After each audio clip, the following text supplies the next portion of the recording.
Content does not make careless, ये एक एक बात को हमने यहाँ पे कवर किया हुआ। तो इसलिए आप ये कह सकते हैं कि ये पेमरा की ऑर्डिनेंस की वायलेशन है, रूल्स की वायलेशन है, रेगुलेशंस की वायलेशन है। ऑर्डिनेंस, उसका बेटा रूल, बेटी रेगुलेशंस, फिर कोड ऑफ एथिक्स, सब चीजें इसको डील करती हैं। और किसी प्लीज, एनी क्वेश्चंस?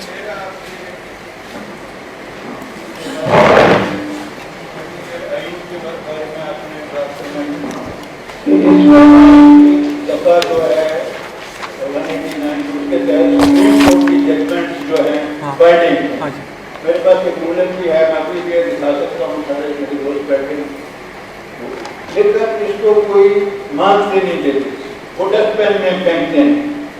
आज ये गुजरात भी इसकी हमायत करेगी कि भाई वो डस्टबिन में फेंकते हैं, क्योंकि मैं आपको ऐसी जजमेंट दिखा सकता हूँ जिसमें उन्होंने वायलेट किया।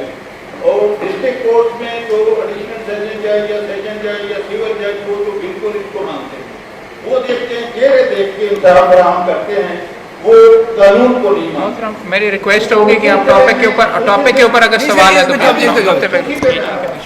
तो मैं यही अर्ज कर रहा था कि आजकल जो इंडिया की इंडिसेंट मीडिया में वो आपने गाइड भी कर दिया, इंडिसेंट फिल्में दिखाई जा रही हैं, उसके बारे में मतलब आपके में कोई है, किसी हिसाब ने, किसी वकील ने या आपके इलाके पर ने कोई उसमें रेड पिटीशन दायर की हो या कोई चल रही हो कि आप इंडिया में नहीं, इंडिया की फिल्म है पाकिस्तान में? हाँ जी, वो मैंने डिफेंड किया में आप सफर करें, वहाँ पे आपको ऐसी गंदी फिल्में, बहुत फिल्में आपको मिलेंगी जो मोटर व्हीकल रूल्स के खिलाफ हैं, ये मीडिया के एथिक्स के खिलाफ हैं, और अपना जो आपके रूल बताए हैं प्राइवेसी के, इसके भी खिलाफ हैं।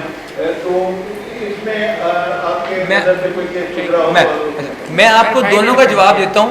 पहला जवाब कि आर्टिकल 189, बिकॉज मैं पूरे पाकिस्तान में जाके केसेस करता हूं और मैं सिर्फ एक चीज़ से धमकाता हूं जजेस को कि जी ये वाहिद कॉन्स्टिट्यूशन है जो इनकी बात में कह रहा हूं कि 189 को मैं पढ़ता हूं जरा दोबारा।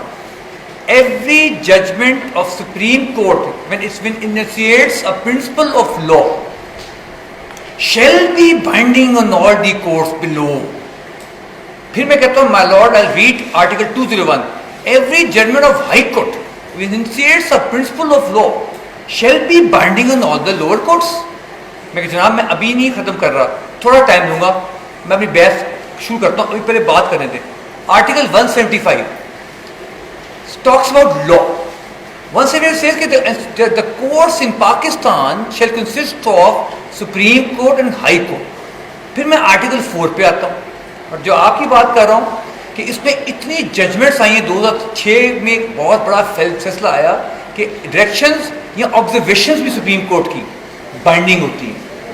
अभी सारा काम खत्म किया है, मिस्टर जस्टिस साकिब निसार साहब की जजमेंट है, सितंबर का SCMR आप खोलें, सितंबर का, उसमें माइफो वर्सेस फेडरेशन ऑफ पाकिस्तान, जहां पे honourable mister justice Saqib Nisar साहब ने कहा है जजमेंट 30 डेज में आनी चाहिए। जजमेंट होती क्या है, ऑर्डर 20 रूल 189 होता क्या है उसमें, क्योंकि बेशुमार ये होता था जजेस केस सुनते हैं रिजर्व करके 6 महीने या साल में कहते हैं दोबारा सुनाओ केस। सुप्रीम कोर्ट ने एक बहुत सख्त किस्म की गाइडलाइंस दे दी है, and that's one of the best judgments I have ever read. If you start reading mister justice Saqib Nisar judgment, पहले 5 पेज तो पढ़ के मजा आ जाएगा। जितनी मैंने आपसे बात की उसी तरह स्टेट ये होती है, इसके ये ऑर्गन्स होते हैं, इसमें ये फंक्शंस होते हैं, ये एक आइन बना है, वो जजमेंट है। SCMR 2015 का सितंबर में MYFO वर्सेस पेज नंबर, इतना मैं बुढ़ा होता जा रहा हूँ, पेज नंबर के भी मुझे भूल जाते हैं, अभी आप खोल लें सर, आपका जवाब वो है, वहां आपको मिल जाएगी, उसमें सब कुछ उन्होंने कंक्लूड कर दिया। SCMR 2015 ये अभी जी फिल्मों के खिलाफ केसेस हुए थे, बट हाई कोर्ट ने कहा नहीं ये एक्सप्रेशन के खिलाफ जाती है, अगर इंडिसेंट है तो सेंसरशिप बोर्ड इसको बंद करे, हाई कोर्ट नहीं बंद कर सकता, क्योंकि हाई कोर्ट की डोमेन में नहीं आती चीज। ऑन सर मेरा सवाल ये है कि आपने भी 1980 और फ्रीडम ऑफ एक्सप्रेशन की बात की है, तो मैं पूछना चाह रहा हूँ कि इसकी लिमिटेशंस की जरा रेड लाइन है, इससे ज़्यादा आप एक्सप्रेशन नहीं कर सकते, जिससे मतलब सोसाइटी जैसे हार्म ना हो रही हो, आप फ्रीडम ऑफ एक्सप्रेशन इंजॉय कर रहे हैं लेकिन सोसाइटी से जो है उसको नुकसान हो रहा है। इसकी लिमिटेशंस जो हैं वो ड्रॉ करेगा अथॉरिटी, क्योंकि आप वाली बात फिर से आती है, मीडिया कौन सा, प्रिंट, इलेक्ट्रॉनिक, फिल्में, ड्रामा या कौन सा, उसके अपने अपने मैकेनिज्म है। जो हमने इंडियन फिल्मों के खिलाफ केस जो जीता था ना, वो ये बात पे जीता था कि जी देखें इंपोर्ट तो कर लेते हैं फिल्म, आप सेंसरशिप बोर्ड बैठा है, वो डिटरमिन करेगा कि ये इंडिसेंट है या डिसेंट है। पैमरा डिटरमिन करेगा कि डिसेंट है इंडिसेंट है। पैमरा खुद बोलता है कई बार कि खबरदारी काम करना। पीटीवी कहेगा डिसेंट इंडिसेंट है, डीसीओ कहेगा डिसेंट इंडिसेंट है। नॉर्मल लिखेंगे पकड़ लेगा डीसीओ जाके आपको, अखबार में खराब गंदी खबर लगाएंगे पकड़ लेगा आपको जाके मैजिस्ट्रेट दफे का, कहेगा डिसेंट नहीं है। वो उनके पास अख्तियार होते हैं। अब वो अख्तियार कौन देते हैं? सुप्रीम कोर्ट की 6 जजमेंट्स हैं इसके ऊपर। आप वो मंटो केस 55 वो पढ़ना, क्राउन वर्सेस मंटो, वो बड़ा मशहूर केस है। मंटो मूवी में आया, उसमें जिक्र भी किया था, वो मूवी के एंड में लिखा होता है केसेस उसके, तो वो उसमें से आपको पता चलेगा कि what is indecent, what is decent in Pakistan. और कोई सर मेरा भी प्लीज क्वेश्चन है, मीडिया और खास तौर पे एक्चुअली टेलीविजन वगैरह के अगेंस्ट आप प्रोफेशनल बॉडी से भी कोई रिलीफ वगैरह मिल सकती है? इनकी अपनी भी तो एक्चुअली टीवी चैनल्स वालों का भी एक्चुअली ऑर्गेनाइजेशन बनी हुई है ना, हाँ, वो भी आपको is that a source where you can get relief against no, them? They are government, they do not actually act against each other. ठीक, बड़ी बुरी चीज़ है यहाँ पे। Any other questions please? और किसी के? सर वैसे डेफर्मेशन का हमने ये किया, are you satisfied with the defamation ordinance?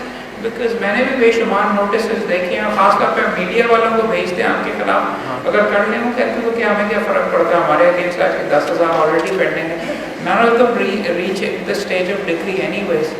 आपने यहाँ पे जितने भी देखें, और केस लॉ शायद इसीलिए यहाँ पे बीच में डेवलप नहीं हुआ हाई कोर्ट के लेवल के ऊपर, बिकॉज नीचे से तो होकर ऊपर तो पहुँचते नहीं है मुकदमे। People just actually get tired of average देने के लिए भी कोई नहीं आता।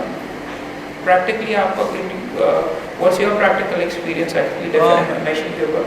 This is only 2 segments in Pakistan has not been developed। एक मैं कहता हूँ डेफेमेशन और दूसरा मेडिकल जूरिस्प्रूडेंस। तो उसमें भी आपको टेक्निकल एविडेंस चाहिए होती है। मैंने भी एक डॉक्टर के साथ केस करना था, कोई डॉक्टर सामने नहीं आया। मैं ग्रेज एनाटॉमी तो पढ़ चुका था, पर बाकी मुझे सारी की सारी वो इंसान की मेडिकल चीज़ों पे मेडिकल जूरिस्प्रूडेंस बड़ी मुश्किल चीज़ है। डेफेमेशन में ये होता है कि जैसे हर कानून में पाकिस्तान में प्रॉब्लम ये आ रही है, the reason they are not developed is because there is no evidence available. मैं कहता हूँ, आपसे क्वेश्चन पूछता हूँ, मैं जुडिशल अकेडमी में पढ़ाता हूँ, नीपा सर्विसेज अकेडमी, मैंने दुनिया में हर जगह क्वेश्चन पूछा है, मुझे किसी ने जवाब नहीं दिया। मैं आज आपसे भी पूछूंगा ये क्वेश्चन, और मुझे एक दफ़ा अभी रिसेंटली फेडरल जुडिशल अकेडमी में जवाब मिला उसका। 25 साल से मैं क्वेश्चन पूछ रहा हूँ। Out of 45,000 laws in Pakistan, Pakistan has 45,000 laws, ordinances, acts, rules, regulations. Tell me one law. I know one law, 100% complied with. People are scared of it. People are scared of that, and I am scared of it. बताएं, एक law है, 45,000 law में एक law है,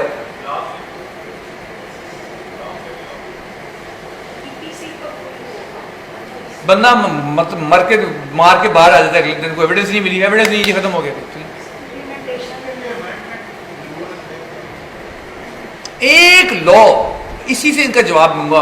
वो law देखो, बंदा डरता है, औरत डरती है, क्यूम मोहम्मद अहमद क्यूम भी डरता है, मुझे पता चला इसको रिसेंटली, मैंने इसको खुद देखा डरते हुए, मैंने अपनी आंखों से डरते देखा था। नहीं यार, वो तो मैं गालियां देके भी बाहर आ जाऊँ। बाबर वान ने क्या पता नहीं, पत्ता हिलिया, खतना हिलिया, ये कहा था उसने इफ्तिखार चौधरी को, निकल के वो बाहर रास्ते में मिल गया। ये कौन होता है यार, टीवी में बोल रहा है। वो ठीक डेफिनेशन है, ठीक डेफिनेशन। नहीं अच्छा नहीं जवाब दे दीजिए ना जी, कौन सा? नहीं बताएं मुझे, आसान में हिंट करा रहा हूँ, हिंट करा रहा हूँ, ये भी डरता है। मैं किस चीज़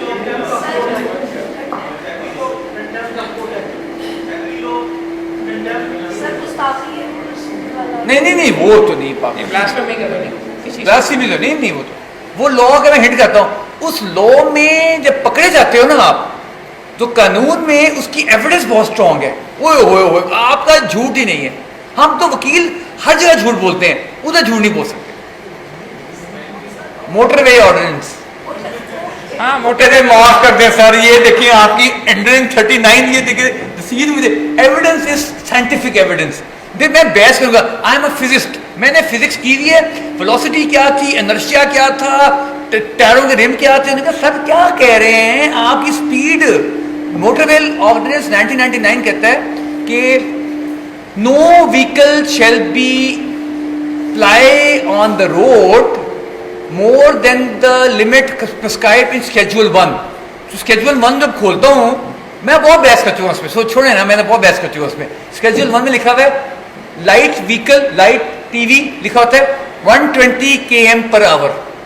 तो मैं कहा सर माफ कर, that's the only law. Evidence भी है, पुलिस भी है, गाड़ियां भी उनके पास होती हैं, बैठे सो रहे होते हैं, साये से भी डर जाता बंदा, घबरा जाता है। मोहम्मद अली को मैंने देखा था मोटर में मेरे पीछे, जो मुझे सलाम होता है मैं फेसबुक पे अपलोड करता रहता नहीं आप नहीं, but sir see coming back to serious question, मुझे डेफर्मेशन ऑर्डिनेंस का किया था, मैं आपसे वैसे इस चीज़ पे मुकम्मल तौर पर डिसएग्री करूंगा कि आप कहते हैं एविडेंस नहीं है। एविडेंस तो बहुत सिंपल है, आपने अखबार के अंदर छाप दिया कि mister X is corrupt. Mister X all ही has to do is come to court and prove that अखबार का तराशा वो प्रोड्यूस करेगा। डिफेंस करने का ओनस तो अखबार वाले के ऊपर है। इसके बावजूद actually I am very surprise कि यहाँ पे एंड तक मामला नहीं जाता। Where lies the weakness? क्या वीकनेस इस चीज़ पे है कि आपने डिस्ट्रिक्ट जज के पास, एडिशनल के पास भिजवा दी है इसकी, और रेगुलर कानून लगता है इसके लिए कोई अलग फोरम होना चाहिए क्या? किस तरीके से आप बताइए इसको कैसे करेंगे? और प्रेस कंप्लेंट्स कमीशन भी मेरे ख्याल में जनाब ने शायद उसका जिक्र नहीं किया, वो भी बीच में। डेफर्मेशन का अभी तक जिस ऑर्डिनेंस के पाकिस्तान में प्रॉब्लम हो रही है, जिस कानून के रूल्स नहीं होते, वो कानून कभी भी इम्प्लीमेंट नहीं हो सकता। अभी तक डेफर्मेशन ऑर्डिनेंस के नीचे रूल्स नहीं लेके आए। रूल्स में प्रोसीजर होता है, रेगुलेशंस आगे अथॉरिटी बनती है। इसमें बिल्कुल आधा काम हुआ है, because they just brought the law just to say कि जी we brought it as a statutory law, उसके बाद ये हो नहीं सका। इसलिए वो इसमें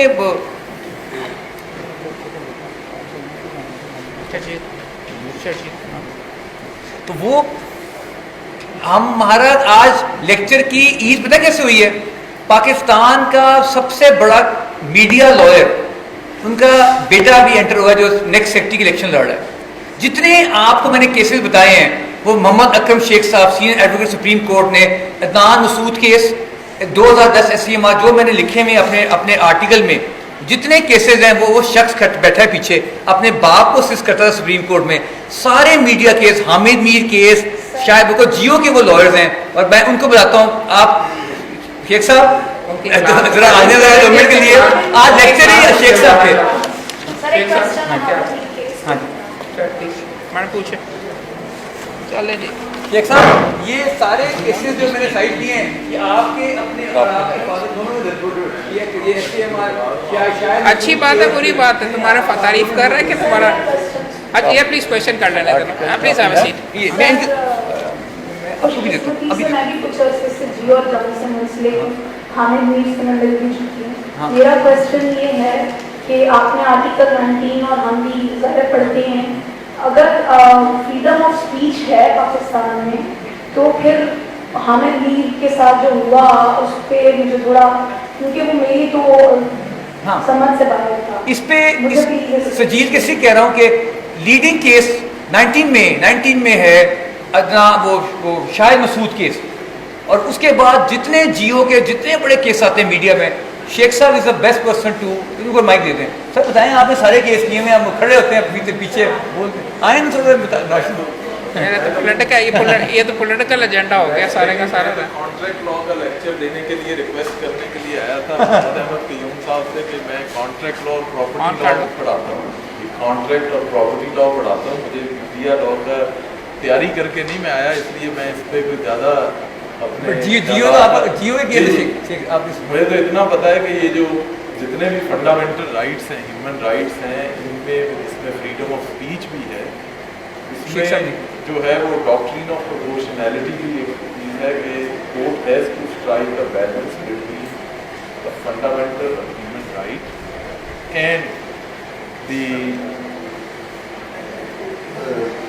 पब्लिक इंटरेस्ट, ठीक है ना। तो ये एक जैसे कहते हैं कि it's a balancing exercise by invoking a doctrine of proportionality. That is all what I can say. Thank you, भाई। जो है वो अच्छा, any other question please? Jio channel का ऐड दिया गया, नहीं वो इन्होंने एक लंबा एक चला हुआ टसल बिटवीन ऑल चैनल। नहीं वो कर रहे हैं, वो शेख साहब भी कर रहे हैं वो केस, वो ब्लीडिंग केस है आपका। Any other question please? Question please कीजिए। Last 3 questions please. आर्टिकल आप पे लिखा हुआ है। हाँ जी, क्वेश्चन मेरा ये है कि फेसबुक पे जो इंफॉर्मेशन या जो ऑब्सीन किस्म के या कैरिकेचर या एनीथिंग अगेंस्ट पॉलिटिशियंस उसकी जुरिडिक्शन है हमारे कोर्ट में? वो हमारे कोर्ट्स की नहीं है, वो है FIA का एक क्राइम है, साइबर क्राइम विंग। उस पर आप शिकायत लगाते हैं, क्योंकि पहले ही हुआ था, इलेक्ट्रॉनिक क्राइम एक्ट आया था, वो ख़त्म हो गया। अभी तक वो वो ऑर्डिनेंस था, वो 4 महीने में ख़त्म हो गया। अभी तक वो नया लॉ नहीं आया, बिल गया हुआ है। रोज़ाना अखबार में आप सुन रहे होंगे कि वो आता है TV पे, वो बेशुमार लोग उस पर काम करें। गवर्नमेंट एक नया लॉ लेके आ रही है। FIA अभी भी जुरिस्डिक्शन लेता है अपनी अंडर दैट, फेसबुक वगैरह रखवा के बंदे को पकड़ के अरेस्ट भी कर लेते हैं। नहीं, लेकिन डेफेमेशन भी लाई करेगी ना? हाँ, डेफिनेशन लाई करेगी उसको, हाँ डायरेक्ट लाई करेगी। और ये जो एक आसम उम्मीद से हैं कि इस किस्म की जो पॉलिटिकल सटायर है उसका फिर वो एग्जाम्पशन में आते हैं, वो लिखते हैं, नीचे भी लिखते हैं परमिशन विद असम्पशन, वो नाम चेंज करके, बिकॉज ये चीज़ फॉर अम्यूजमेंट के लिए ये चीज़ शुरू थी, ये बाहर भी शुरू हुई थी। ये कार्टून बना देना, जिसको आपने देखो चार्ली एब्डो दुनिया का सबसे पुराना कार्टून, जिसने हजूर पाक पे किया था, जिसको गोलियां मारी मुसलमानों ने पिछले साल, देखा होगा ना वो फ्रांस में, उस पर इन्होंने कहा था कार्टून। वो कहते जी हम, अब अंग्रेज कहता है कि जी एक्सप्रेशन में हम अपने को एक्सप्रेस करते करते किसी को आप हर्ट कर जाते हो। उस चीज़ में अभी डेफमेशन तक वहाँ केसेस इसलिए नहीं आ रहे कि वो नीचे लिखते हैं कि हमने किया तो कोई सेंटेंस। आप फिल्म देखें, कोई नॉवल देखें, लिखा जाता है it doesn't hurt anybody, this is based on a true story and characters are change to just bring amusement in it.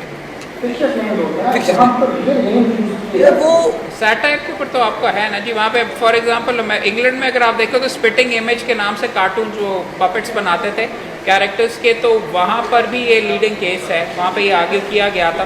And ये फ्रीडम ऑफ एक्सप्रेशन में आता है। अगर आप जाके उसके अगेंस्ट कोई बेसलेस एलिगेशन लगा देते कि वो पैसों की बोरियां जमा कर रहा है, तो then yes he can of course prosecute you for defamation, I imagine. हाँ, बट अगर उसके बोलने के अंदाज का मजाक उड़ा रहे हो तो वो दैट इज़ फेयर कमेंट, या उसकी शक्ल का कर रहे हो या उसकी हरकत का वैसे कर रहे हो, एक लिमिट होती है। अगर खुशी बलोच रेडियो मिनिस्टर के लिए आप कुछ चलाते हैं, इसमें आप दिखाते हैं कि रेलवे एंड हाउस तो एक्सपेक्टर तारीफ हो गया है, तो आप So he can actually always send a notice for defamation and then he can try and do a case, because कोई फिक्स चीज़ नहीं है जी सैटायर के ऊपर, आप हर चीज़ के ऊपर भेज सकते हैं notice, whether you will be able to prove it in court, और उसको पकड़ के तंग करने के लिए आप एक घसीट तो सकते हो, आप किसी चीज़ को भी आप डेफेमेशन कह सकते हो कि मैं उसने मजाक में मेरा नाम फलां रख दिया या मेरी छेड़ रख दी है तो मुझे उसने डिफेम कर दिया, और उसके ऊपर सारे का सारा किया तो जा सकता है। Any other questions please? Sir and में प्लीज़ जवाद हसन साहब का मैं प्लीज़ तहे दिल से फिर से शुक्रिया अदा करूँगा, उन्होंने यहाँ पे टाइम दिया और बहुत लाइट और बहुत साथ ही साथ बहुत इन डेप्थ तरीके से आपके सामने, अगर आप कवानीन देखें जिनको टच किया गया, तकरीबन 15 कवानीन जवाद भाई ने आपके सामने रेफ़र किए हैं, और from the point of view इसलिए किया है कि बिकॉज यही एक अच्छे वकील या एक अच्छे वकील का पॉइंट ऑफ व्यू है कि इन डेप्थ तो बात की है, मगर ये वोकला के वेलफेयर के बारे में भी बात की है। और दोस्तों से तो अगर और बड़े वकीलों से आप और बड़े वकीलों से अगर आप पूछें तो वो तो चाहते हैं कि चीज़ छुपा के बुकल के अंदर अपने पास रखें, ये कि इस वाले का ही शेयर करने की कोई ज़रूरत ही नहीं। मगर मीडिया जैसे कि पॉइंट आउट किया जवाद भाई ने, कितना बड़ा और इतना डेवलपिंग एरिया है कि ये this has actually ability for anyone to earn from. और जवाद भाई ने ये बताया, मेरे तो कान खड़े हो गए पूरा, आपने एक्चुअली इसका स्कूल इतने पैसों का डोनेट कर दिया, फिर कमाई तो बहुत अच्छी होती होगी मीडिया से। और मीडिया में कुछ हो तो आपने नेक्स्ट टाइम जी सारे, क्योंकि जितना मैंने फॉलो मोहम्मद अकरम शेख साहब को फॉलो किया ना, जितना जियो के लॉयर पिछले 15-20 साल से शेख साहब थे, ये जितनी जूरिस्प्रूडेंस डेवलप हो रही है सुप्रीम कोर्ट में, ये सारे इनकी चैम्बर के केस है। तो इनको भी कभी बुलाया ना before he becomes the secretary. नहीं, after he becomes the secretary, अब वो सियासी हो चुके हैं, कैंपेन वगैरह कर रहे हैं, दूसरे वालों ने भी मुझे चीखना शुरू कर देना है। आपने बहुत उनकी तारीफ कर दी। वंस अगेन तहे दिल से सर हम आपका शुक्रगुजार हैं कि हम लाहौर हाई कोर्ट बार की तरफ से कोई किसी को अगर सबसे बड़ा कॉम्प्लीमेंट किसी प्रोफेशनल को हम दे सकते हैं, ये हैं कि तमाम वकला को बुलवा के और वो चुप करके उनकी बात बीच में सुन रहे हैं। यू विल नोटिस कि एक्सटेंडेड पीरियड ऑफ टाइम के लिए कमरा आपके सामने अब भरा हुआ है। People have come and people have listened to you, so this is the highest compliment to your professionalism that we can give. Thank you very much for your time and thank you for coming.